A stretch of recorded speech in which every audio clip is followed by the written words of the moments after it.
Assalamualaikum warahmatullahi wabarakatuh.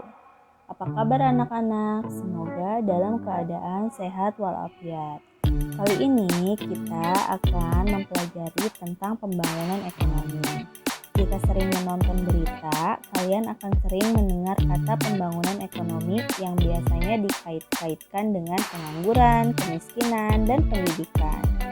Nah, pembangunan ekonomi itu apa sih?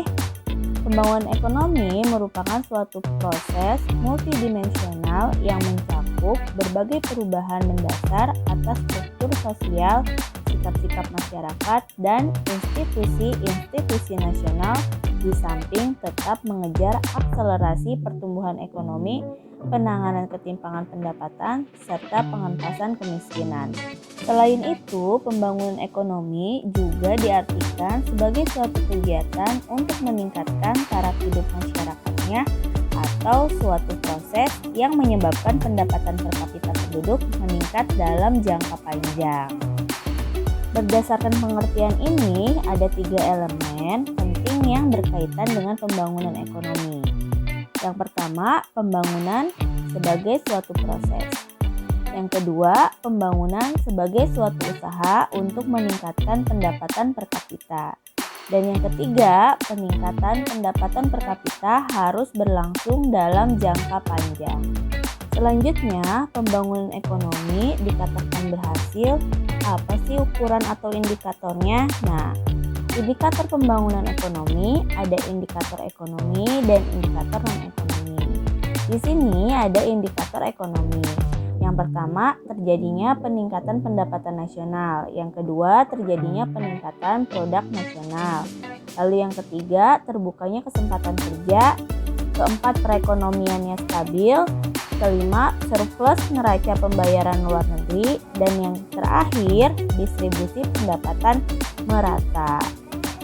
Contohnya, pertumbuhan ekonomi diukur dari peningkatan pendapatan nasional. Tingginya tingkat pertumbuhan ekonomi menunjukkan makin tinggi pula tingkat pendapatan nasionalnya. Jika pendapatan nasional suatu negara makin tinggi, maka makin berhasil pula pembangunan ekonominya.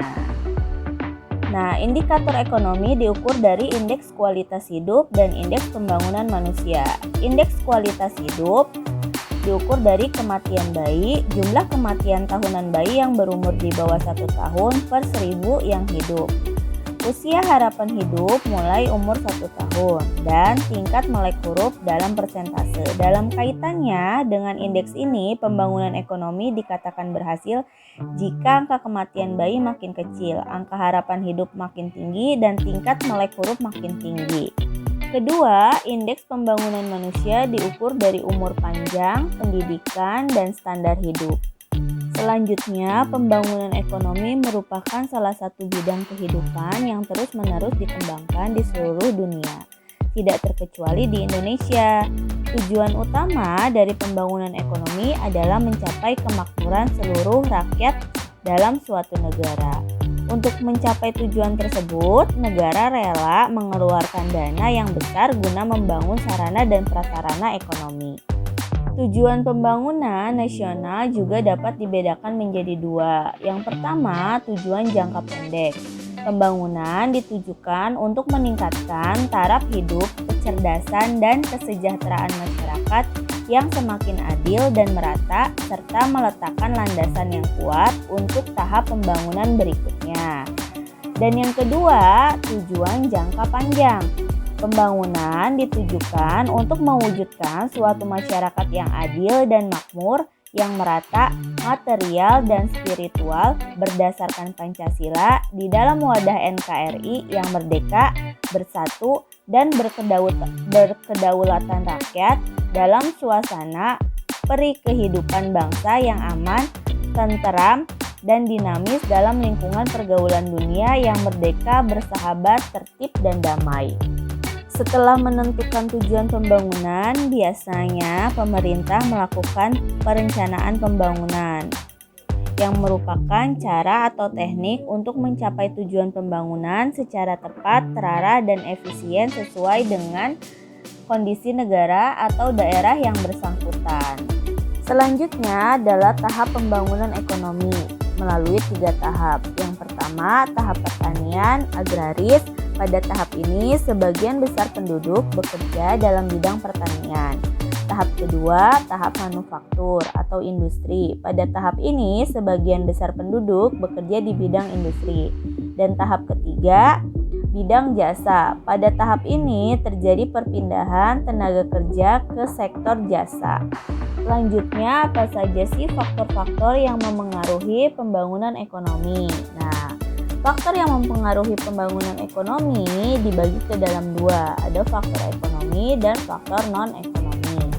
Faktor ekonomi diantaranya ada sumber daya manusia, sumber daya alam, sumber daya modal, dan teknologi. Faktor non-ekonomi diantaranya kondisi politik, kondisi sosial, dan kondisi budaya masyarakat. Proses pembangunan ekonomi di Indonesia tidak secepat dan seberhasil pembangunan ekonomi di negara-negara lain. Tentu disebabkan oleh banyak hambatan yang dihadapi pemerintah.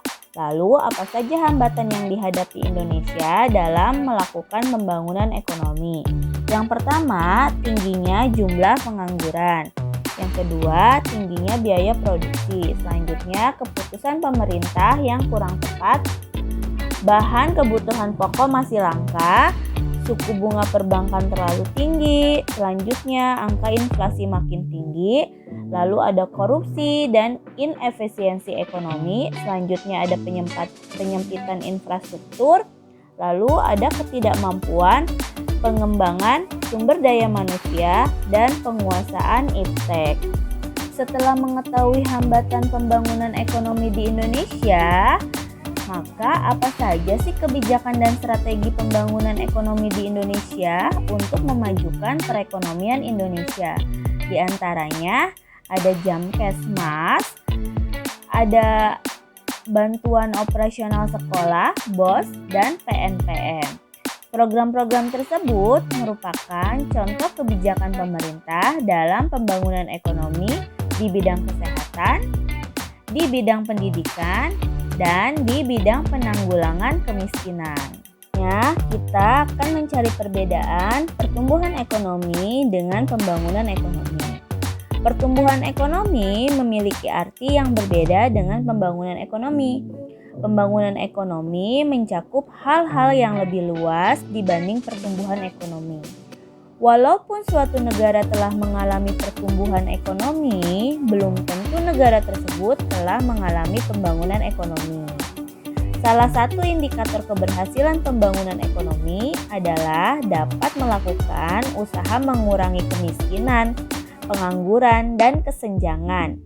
Dengan demikian, pembangunan ekonomi tidak hanya menyangkut bagaimana mengurangi tingkat pengangguran dan kesenjangan pendapatan antara yang kaya dan yang miskin. Dapat saja terjadi pendapatan per kapita naik, tetapi masih banyak yang kehidupan ekonominya di bawah garis kemiskinan dan masih banyaknya pengangguran. Jika hal ini terjadi, berarti pembangunan ekonomi belum benar-benar dikatakan berhasil. Sekian pembahasan tentang pembangunan ekonomi. Semoga bermanfaat. Sampai bertemu di pembelajaran selanjutnya. Bye-bye.